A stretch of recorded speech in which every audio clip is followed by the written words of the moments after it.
Mariam, George. George. I haven't even said what we allege. يا بلوغ مش كعان سك سعود بحنيو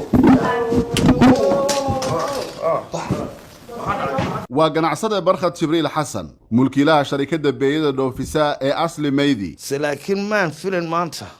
inuu qolo Mareykan iyo Ingiriis ka timi sidaas kale ila dhaqanto waan ballanay meel alla meel numberkayga ka helan iyo meel aniga iyo ma garanayo waxa uu ka cabanayaa suxufiyiin ajaanib ah oo waraysi kaga qaaday magaalada Hargeysa isla markaasina weydiiyay su'aalo ku saabsan ganacsiga beeyada ee sharikadiisu ay ku hawlan tahay iyo cabashooyin ay sheegeen suxufiyiintaasi inay qabaan qaar ka mid ah dadka shacabka ah ee beeyada ka iibiya sharikadiisa Asli Maydi waxaana waraysigaas oo lagu qabtay hoteelka Mansour ee magaalada Hargeysa uu Barkhad iska fogeeyay eedeymaha suxufiyiintu ay wax ka weydiiyeen ee ah dadku inay ka cabanayaan habka uu wax uga iibsado waxaana uu sheegay Somaliland inay sharci leedahay oo taasi ay u furan tahay dadka cabanaya haddii ay jiraan in halkaasi ay maraan iyadoo su'aalahaasi ay socdaan ayaa waxaa soo farageliyay waraysigaasi mid ka mid ah saraakiisha wasaaradda ganacsiga ee Somaliland oo ka agdhawaa goobta waraysiga lagu qaadayay waxaana ay wax u dhaceen sidan Do you not accuse me of something I have not done? You know, here's my phone. Try call somebody. Okay. I do not have SIM card. Take it back to the question. No. You accuse me of something. Let me defend myself. I do not have a test. I do not have a card here. I do not have a card I here. haven't even Mariam, said. George. George. I haven't even said what we allege. يا بلوغ مش كعان سك سعود بحنيو haddaba Barkhad Jibriil Xasan oo ah ganacsadaha leh sharikadda Asli Maydi ayaa waxa kadib saxaafadda uu kula hadlay magaalada Hargeysa waxaana uu sheegay dadkaasi ajaanibka ah ee waraystay inaanay ahayn sida uu moodayay isagoo laamaha ammaankana uu sheegay arrintaasi in baaritaan lagu sameeyo waxaana uu ka warramay sida wax ugu dhaceen waxa dhacay wax bini'aadankana ku fiicneen dalkana ku fiicneen anagoo shalay taf jooga hoteelka Mansour yaryarkaygu dabadda ka imi oo dalxiisinayo bay qolo gaalo ka socota meel weligeema maqlinba intii timi bigu tiri waraysi ma ka qaana maadaama beeyada ka shaqeysid waxaan ku iri maanta anigu caruurteedan la jooga Britain nooga dhiga insha Allah waan ballanay meel alla meel numberkayga ka helan iyo meel aniga iyo ma garanayo kabaad waxa dhacay xilligii ballanta baan anigu yaryarkaygu wata hadda shalaytana waan caruurta meesha maalin kastaan meesha noo ka shaahayna ba waxa dhacay markan u tagay bay qaab aad iyo aad u khaldan oo maagis ah iyo maxaa la yiraahdaa xadgudub ah iyo maxaa la yiraahdaa sharci darro ah iyo de ila dhaqman su'aalaha la weydiiyay waxa la igu yiri maxaa waxaan ka waran oo sidan ka waran anna waxaan ku yiri war horta marka hore Soomaaliya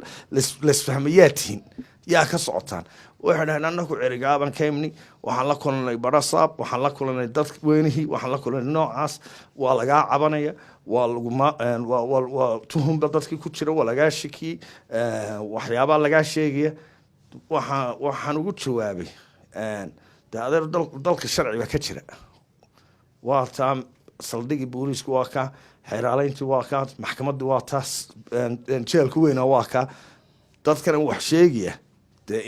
ininka sheegaya horta waxaan garan waayay halka ka timaadeen baba iidi dabana sheegtaan waxaan aflagaad anu garanaya ma garatay anu nin muwaadin aan ahay cashuurteeda waan iska bixiya waxaan ku soo kordhin kariya dalka waan isku daya laakiin maan filan maanta inuu qolo Mareykan iyo Ingiriis ka timi sidaas kale ila dhaqanto waxaan ka codsanayaa laamaha amniga iyo maxaa la yiraahdaa CID-ga iyo sirdoonka bayna waxaan la hubiyo dadkan wixii ahayn ee maanta igu ceebeeyay igu fadeexay maxaa la yiraahdaa nafteedaan u baqday aniga caruurteeda nafteedaan u baqan markaas waxyaabahaas horta anigu hadda waan yar maxaa la yiraahdaa jug yar ba yani si ban dareemaya weligay maan filan anigu dalkayga joogo dad ajaanib weerar igu qaadan weligay maan filan waxaan hadda u tagayaa maxaa la yiraahdaa CID iyo booliiska dadkan dalkeena intii imaadaan qof muwaadina maxaa la yiraahdaa u hanjabaya maxaa la yiraahdaa aflagaadeynaya de maanta waxaan u arkaa اعتراف دا annakii baa lana qabsaday اعتراف دا dalkii waa la qabsaday hoteelana la iska buuxinayo maalin kasta jaanibku iska soconaya waxaan dhowr su'aal baan siri inaan weydiiyo mid quri iga jawaabi kari weyn mar wixii tiri wariyan ahay mar wixii tiri waxaan ka soconnaa hay'adan weligeeba maqlin mar wixii weydiinaysaa dadka noocan iyo noocan dee anigu dadkana ma garanayo ninkii wax ii sheeganayo qofkii wax sheeganayo dee booliiska ay dowladda u tago sidaas ma aha waxaan insha Allah kaga baxaya talaabo sharciyan anigu hadda waxaan sugaya dadkii wax la wadaagi jiray inaan waxaan kaloo ii sheegin in wasaaradda deegaanka ka socdaan deegaanka maxay keenay maxaana deegaanka keenay waan garan waayay wariyana uu sheeganaya deegaankana waxay tiri inay tageen Cildibir iyo maxay dhahan Huluul iyo maxay dhahan Madarmo meelay sheegeen aadan meel alla meelahaasna waxna ma ka iibsadaan waxna ma ku darsano waxyaabaha kale anigu ka shakiyay waxa ka mid ahaa waxa nugu yimi meesha wasaaradda ganacsiga nugu timi ma garatay waxay rabshad way joojisay ma garanaysa ma ogolana inay wax ii cadeeyaan oo halka ay dhigaan ma ogolaba oo waxaanay la igu sheegayo hal cadeena waa la waayay ma ogolan ii sheegaan dadka dacwad waxaan isku abaabulay ma og anigu waxaan ka codsanayaa bini aadanka haddii qoladaasna dee ka socdaan bal wax noo garnaqa anigu waan garan waayay dadkane